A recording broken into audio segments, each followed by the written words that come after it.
बिहार में घर, हरियाणा में किया मर्डर, फिर लाश लेकर पहुंच गया प्रयागराज। और अब किसी भी अपराध का कनेक्शन उत्तर प्रदेश से जुड़े और अपराधी बच के निकल जाए, ये तो मुमकिन ही नहीं है। जब संगम के किनारे संदिग्ध सूटकेस के साथ एक लड़का पुलिस को टहलते हुए दिखा तो पुलिस ने उसे सूटकेस खोलने को कहा, लेकिन सूटकेस खुलते ही पुलिस के होश उड़ गए क्योंकि उसके अंदर थी एक महिला की लाश। सबसे बड़ी हैरानी तो तब हुई जब पता चला कि कातिल अपनी ही मां की लाश लेकर घूम रहा है। देखिए रिपोर्ट।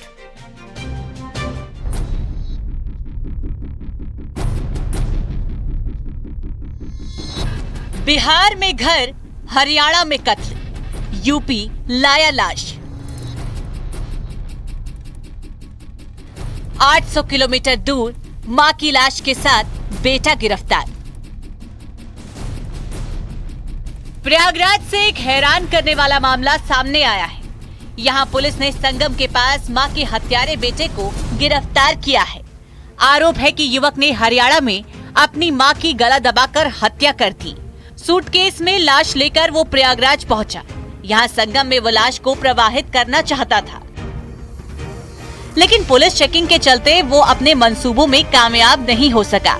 अब पुलिस पूछताछ में सामने आया है कि आरोपी बेटा बिहार के गोपालगंज का रहने वाला है, यानी 3 राज्यों में उलझा ये मामला। संगम नगरी प्रयागराज में एक सनसनीखेज मामला सामने आया है। दरअसल हरियाणा के हिसार के रहने वाला हिमांशु अपनी मां की हत्या करने के बाद शव को ठिकाने लगाने के लिए ट्रेन से प्रयागराज पहुंचा था। वह संगम क्षेत्र भी पहुंच गया था और शव को ब्रीफकेस में लेकर वो टहल रहा था। इस बीच दारागंज पुलिस गश्त करते हुए उसको रोका और उसकी गतिविधियां संदिग्ध पाते हुए जब पुलिस ने कड़ाई से पूछताछ की तो उसने राज उगल दिया। और जब पुलिस ने सूटकेस खोलकर देखा तो उसकी मां के शव को देखने के बाद पुलिस के भी होश फाँकता। पूछताछ में पता चला कि आरोपी हिमांशु बिहार के गोपालगंज जिले का रहने वाला है। वो अपनी मां प्रतिमा के साथ अपनी बहन के ससुराल हरियाणा के हिसार आया हुआ था। इसी बीच 13 दिसंबर को आरोपी ने अपनी मां से 5,000 रुपए मांगे थे, लेकिन आर्थिक तंगी के चलते मां ने रुपए देने से इनकार कर दिया, जिस पर मां बेटे के बीच विवाद हो गया। आरोप है कि इसी के बाद बेटे ने मां की गला दबाकर हत्या कर दी और लाश को ठिकाने लगाने के लिए हरियाणा से 800 किलोमीटर दूर प्रयागराज पहुंच गया। संगम एरिया में रात्रि में गश्त कर रही थी, तो उसी दौरान एक संदिग्ध व्यक्ति जो है वो मिला और उससे जब पूछताछ की गई, उसके पास एक सूटकेस था, तो उससे जब पूछताछ की गई तो पुलिस को उस पर शक हुआ। उसमें डिटेल में जब उससे विस्तृत पूछताछ की गई कि सूटकेस में क्या है, उस सूटकेस में जब उसको खुलवा के देखा गया तो उसमें एक महिला की डेड बॉडी मिली थी। और उस जब डेड बॉडी के बारे में पता किया गया तो उस हिमांशु ने बताया कि वो उसकी मदर की डेड बॉडी है, जिनका नाम प्रतिभा देवी है। और उनकी यूपी पुलिस बीते 6 सालों से फॉर्म में चल रही थी, ये सभी जानते हैं। अपराध कहीं भी हो, अगर तार यूपी से जुड़ा है तो अपराधी बच नहीं सकता। यही हुआ इस हत्यारोपी बेटे के साथ। हत्या की वारदात को अंजाम देने के बाद हिमांशु को लगा कि अब वो पकड़ा जाएगा, लिहाजा उसने लाश को ठिकाने लगाने का प्लान बनाया और मां की लाश को सूटकेस में भरकर से गाजियाबाद होते हुए उसने प्रयागराज तक का सफर पूरा किया। लेकिन अपने मंसूबों को अंजाम देने से ठीक पहले वो पकड़ा गया। दरअसल 13 दिसंबर को हिमांशु ने अपनी मां प्रतिमा देवी से 5,000 रुपए मांगे थे, लेकिन मां ने जब रुपए नहीं दिए तो उसने गला दबाकर हत्या कर दी। मूलतः हिमांशु 20 वर्षीय है और वो बिहार के गोपालगंज का रहने वाला है और उसकी मां प्रतिमा देवी 42 वर्षीय है। वो हिसार में ही एक कॉटन मिल में काम करती थी। अब इस मामले में पुलिस ने आरोपी युवक हिमांशु को गिरफ्तार कर लिया है। उसके खिलाफ विधिक कार्रवाई कर उसे जेल भेजा जा रहा है। हिमांशु 14 दिसंबर की रात मां की लाश के साथ प्रयागराज पहुंचा। प्रयागराज संगम के पास वो सूटकेस के साथ संदिग्ध अवस्था में घूम रहा था, लेकिन इसी बीच पुलिस की नजर उस पर पड़ी। पुलिस ने रोककर पूछताछ की तो आरोपी सूटकेस छोड़कर भागने लगा, लिहाजा फौरन पुलिस ने आरोपी को दौड़ाकर पकड़ लिया। जैसे ही सूटकेस खुलवाया गया, हर किसी के होश उड़ गए क्योंकि अंदर एक महिला की लाश थी। और जब इसने अपनी मदर से कुछ खर्चे के लिए पैसे मांगे थे 5,000 रुपए, तो इनका आपसी झगड़ा हुआ और उसी दौरान इसने अपनी मां का गला दबा के वहां पे हत्या कर दी। हत्या करने के बाद ये घटना जो इसने कारित की वो 13 तारीख को की थी और हत्या करने के बाद शाम को ये डेड बॉडी को सूटकेस में डाल के और उसके साथ कपड़े डाल के ट्रेन के माध्यम से ये संगम पे पहुंचा था और यहाँ पे ये जो डेड बॉडी थी इसकी मदर की, उसको डिस्पोज ऑफ करने संगम पे आया था। पुलिस पूछताछ में हिमांशु ने बताया कि वो अपने मां और बाप के अलग अलग रहने से परेशान था। मां हिसार में किराए के मकान लेकर अलग रहती थी, जबकि पिता गोपालगंज में रहते थे। हिमांशु ITI की तैयारी कर रहा था। घर में पारिवारिक कलह के चलते वो मानसिक तनाव में गुजर रहा था और इसीलिए उसने इस वारदात को अंजाम दे डाला। के जो फादर हैं वो बिहार में ही कहीं पे जॉब करते हैं, तो उन दोनों को इन्फॉर्म कर दिया है और जहां ये किराए पे रह रहे थे, इनके जो मकान मालिक थे, उनको भी पुलिस के द्वारा सूचित कर दिया गया है। पुलिस ने इसको संदिग्ध होने की वजह से पूछताछ में बाद में हिरासत में लिया। इसको अरेस्ट करके माननीय न्यायालय के समक्ष पेश किया जा रहा है। जो महिला की डेड बॉडी थी उसको पोस्टमार्टम के लिए भिजवा दिया गया और जो हरियाणा में हांसी में जो थाना है वहाँ के भी पुलिस को हमने इन्फॉर्म कर दिया है। फिलहाल पुलिस ने कातिल बेटे को अरेस्ट कर लिया है। जब उसे कोर्ट में पेश किया गया तो ना तो उसके चेहरे पर कोई तनाव था, ना ही मां के कत्ल का मलाल नजर आ रहा था। फिलहाल पुलिस ने आरोपी को जेल भेज दिया है। प्रयागराज से न्यूज़ 18 के लिए सर्वेश दुबे की रिपोर्ट।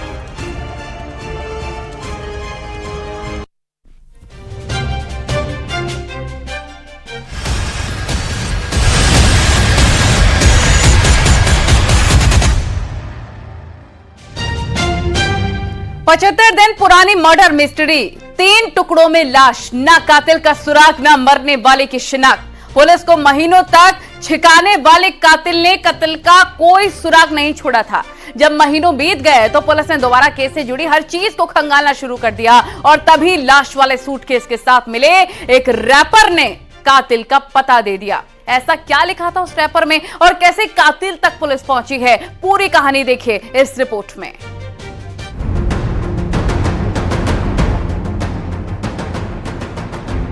एक कातिल, 3 टुकड़ों में लाश। 75 दिन चली कातिल की तलाश। ब्लाइंड मर्डर मिस्ट्री, रैपर से खुलासा। कहते हैं कि कातिल कितना भी शातिर क्यों न हो, वो कानून के लंबे हाथों से बच नहीं सकता। कुछ ऐसा ही हुआ देवरिया के मुन्ना निषाद के साथ। मुन्ना ने सोचा था कि वो कत्ल करेगा और सबूत मिटा देगा और पुलिस उसे ढूंढ नहीं पाएगी, लेकिन लाश के साथ सूटकेस में मिले फ्लिपकार्ट के एक रैपर ने कातिल की हर प्लानिंग पर पानी फेर दिया। 75 दिन बाद अब कातिल सलाखों के पीछे पहुंच गया है। अपराधी कितना भी चालाक हो, लेकिन वारदात के बाद वह कुछ न कुछ सबूत छोड़ जाता है। कई महीनों पहले खुशबू नामक महिला की हत्या होती है और उसका लिव इन रिलेशन में रहने वाला प्रेमी उसके 100 के कई टुकड़े काटता है और देवरिया जिले में फेंक देता है। लेकिन सबूत में फ्लिपकार्ट का एक रैपर मिला। वही सबूत पुलिस के काम आ गया और उसी फ्लिपकार्ट के रैपर के सहारे इस पूरे हत्याकांड का खुलासा हो।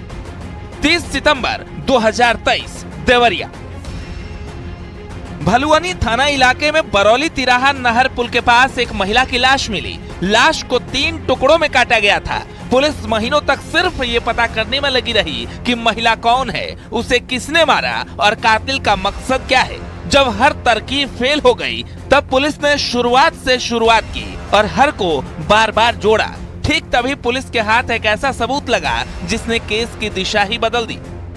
30 सितंबर को एक अज्ञात महिला जिसकी उम्र लगभग 30 वर्ष थी, उनका शव सड़क के किनारे मिला था। पुलिस द्वारा तत्काल सुसंगत धाराओं में अभियोग पंजीकृत कर इसकी विवेचना की जा रही थी। इस ब्लाइंड केस को SOG टीम और थाना बरौनी की टीम द्वारा सक्सेसफुली वर्कआउट कर लिया गया है। महिला की लाश के साथ मिले सूटकेस में फ्लिपकार्ट की पर्ची मिली थी, जिसके सहारे पुलिस ने एड्रेस को ट्रेस किया और हत्यारे तक पहुंच गई। और तब जाकर पता चला कि जिसकी लाश थी वो महिला खुशबू सिंह थी। अब SOG और भलुअनी पुलिस ने घटना का खुलासा करते हुए कातिल को गिरफ्तार कर जेल भेज दिया है। जो आरोपी है वो भी जो इसी महिला के गांव का रहने वाला है, उसको गिरफ्तार कर लिया गया है। ये एक ब्लाइंड केस था और इसको वर्कआउट करने के लिए जो महिला का शव हम लोगों को मिला था, उसके साथ जो सामान मिला था, उस सामान के साथ ही एक फ्लिपकार्ट द्वारा जारी की गई एक रिसीप्ट मिली थी, उस रिसिप्ट के बेसिस पे जो एड्रेस था उसको ट्रेस करते हुए हम लोगों ने इस केस को वर्कआउट किया है। जो एक्यूज्ड है उसने अपने बयान में बताया है कि वो महिला के साथ लिव इन में गोरखपुर में एक जगह किराए के मकान में रहता था। जब पुलिस ने कातिल से पूछताछ शुरू की तो उसने कई चौंकाने वाले खुलासे किए। पूछताछ में आरोपी मुन्ना कुमार निषाद ने पुलिस टीम को बताया कि खुशबू सिंह उसके गांव की रहने वाली थी। खुशबू ने 2016 में किसी व्यक्ति के साथ कोर्ट मैरिज की थी और मार्च 2022 में उसका तलाक हो गया। तभी से मुन्ना और खुशबू की नजदीकियां बढ़ने लगी। तब मुन्ना दुबई में रहता था। खुशबू से फोन पर बातचीत के दौरान दोनों ने मुलाकात का फैसला किया। फिर गोरखपुर में किराए पर रहने लगे, लेकिन इसी दौरान खुशबू प्रेग्नेंट हो गई, जबकि मुन्ना वो बच्चा नहीं चाहता था। बस यही वजह थी कि लवर ही महिला का कातिल बन गया। हम लोग लिविंग रिलेशनशिप में रहते थे, ठीक है, और एक दिन बात में झगड़ा हो गई बच्चे को लेके, ठीक है। हमने धक्का दे दिया और गिर गए, उनके सर पे काफ़ी चोट आ गया, ब्लीडिंग हो गई, फिर उनकी डेथ हो गई, ठीक है। बहुत डर गया, डरने के बाद बॉडी काट के और फेंकने को सोच लिया। कितने पार्टों में बॉडी काटी थी आपने? 3 पार्ट। कैसे काटी थी? पैर से, दोनों पैर। लवर ने पहले गर्लफ्रेंड का कत्ल किया, फिर लाश को 3 टुकड़ों में काटकर गद्दा, रजाई और बड़ी अटैची में छिपाकर देवरिया में जाकर फेंक दिया, जबकि कत्ल में इस्तेमाल हथियार एक नदी में फेंक दिए। पुलिस के लिए ये केस पूरी तरह ब्लाइंड था, लेकिन महिला की लाश वाले बैग में मिली फ्लिपकार्ट की रिसिप्ट के जरिए टीम कातिल तक पहुंच गई। अब पुलिस अधिकारियों ने इस ब्लाइंड मर्डर मिस्ट्री को सुलझाने वाली टीम को 50,000 का इनाम देने का ऐलान किया है। इसके साथ ही महिला के गर्भवती हो जाने पर इस इशू को लेकर दोनों में आपस में विवाद हुआ था। इसी विवाद को के चलते इसने महिला को गला दबाकर उसकी हत्या कर दी थी और फिर उसके बाद उसकी शव को थाना भनूनी क्षेत्र में फेंक दिया था। इस केस को वर्कआउट करने के लिए आईजी गोरखपुर रेंज की तरफ से जो टीम है, जो वर्कआउट करने वाली टीम है, उसको 50,000 रुपये का इनाम भी घोषित किया गया। इस केस के खुलासे में कितना भी वक्त लगा है, लेकिन बात फिर साबित हो गई। अपराधी कितना भी शातिर हो, कातिल की प्लानिंग कितनी भी मजबूत हो, लेकिन वो कोई न कोई ऐसा सुराग छोड़ जाता है जिससे पुलिस ब्लाइंड पहेली को सॉल्व कर ये साबित कर देती है कि कानून के लंबे हाथों से कोई बच नहीं सकता। देवरिया से न्यूज़ 18 के लिए उमाशंकर भट्ट की रिपोर्ट। और लखनऊ से बड़ी खबर, जहां पुलिस चौकी में हेड कांस्टेबल का एक वीडियो वायरल हो रहा है, जिसमें हेड कांस्टेबल एक महिला से बदसलूकी करता नजर आ रहा है। पैसे के लेन देन को लेकर महिला से बदसलूकी की जा रही है। मामला कृष्णा नगर थाने की विजयनगर चौकी का। वहीं वायरल वीडियो के आधार पर हेड कांस्टेबल रंजन प्रताप सिंह को सस्पेंड कर दिया गया है। अरे यार, लेते समय घुस धीरे से ले पैसा, देते समय तो पूरा लखनऊ जान रहा है, तभी नहीं रुकवा रहा हूँ। 150 आदमी दो सबके सामने पैसा मेरा, तो शांति रखोगे? चिल्ला रही हैं, इनके चिल्लाने से मैं डर जाऊंगा। इसमें थाना कृष्णा नगर स्थित विजयनगर चौकी में एक मुख्य आरक्षी द्वारा एक महिला के साथ अभद्रता की जा रही है और गलत तरीके से बातचीत की जा रही है। इस वीडियो का संज्ञान लेते हुए एक जांच कराई गई। जांच में यह सामने आया कि थाना सरोजनी नगर में नियुक्त मुख्य आरक्षी रंजन प्रताप सिंह और इस महिला का आपस में पैसे का लेन देन का एक विवाद चल रहा था। आज विवाद के क्रम में ये दोनों विजयनगर चौकी थाना कृष्णा नगर में आए और बातचीत के दौरान इनमें आपस में बहस होने लगी, जिसमें मुख्य आरक्षी द्वारा महिला से गलत तरीके से बात की गई। इस वीडियो का संज्ञान लेते हुए पुलिस उपायुक्त दक्षिणी महोदय द्वारा तत्काल प्रभाव से मुख्य आरक्षी को निलंबित कर दिया गया है। पिछले दिनों बरेली में प्रसूता की मौत मामले में मेधांश हॉस्पिटल के डॉक्टर दोषी पाए गए और मौत के बाद डीएम ने 3 सदस्यीय टीम के मामले की जांच कराने के आदेश दिए थे। इस मामले में दोषी पाए जाने के बाद सीएमओ ने डॉक्टर के खिलाफ एक्शन के लिए नेशनल मेडिकल काउंसिल को पत्र भेजा है। डेथ हुई जिसका नाम था प्रियंका, ठीक है। प्रियंका मेरे पास जब आई थी, उसके दोनों पेटों में निमोनिया था, उसको सेप्टिक फैला हुआ था, बच्चा पेट में मरा हुआ था, उसके प्लेटलेट काउंट कम थे। आप जानते हो उस समय प्लेटलेट की बहुत बड़ी दिक्कत चल रही है। प्लेटलेट काउंट उसके 45,000 थे, उसका हीमोग्लोबिन 4 ग्राम था मात्र, ठीक है सर। उसका जो है इमरजेंसी में उसे वेंटिलेटर पे लिया गया।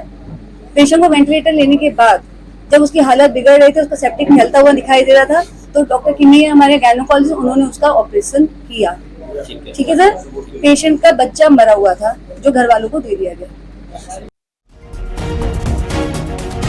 चंदौली के अलग अलग इलाकों से पुलिस ने 500 पेटी शराब जब्त कर ली है। इसके अलावा कंटेनर समेत 2 गाड़ियां भी पकड़ी गई हैं। बरामद शराब की कुल कीमत 70 लाख रुपए बताई जा रही है और इन शराब का इस्तेमाल बिहार में नए साल के जश्न में उपयोग होना था।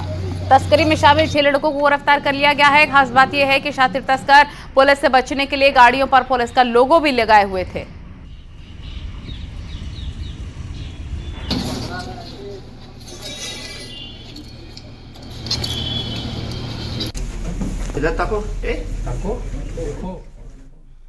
और इस बुलेटिन में फिलहाल के